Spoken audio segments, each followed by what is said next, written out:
பாதிமதி நதி போதும் மணி சடைநாதர் அருளிய குமரேசா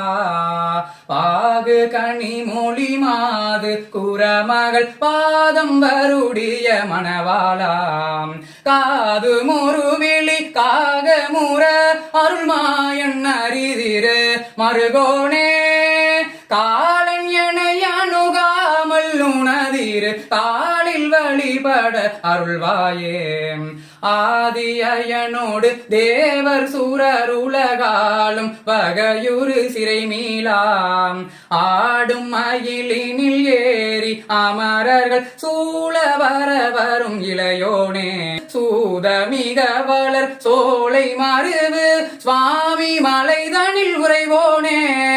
சூரன் உடல் அறவாரி சுவரிட வேலை விடவல பெருமாளே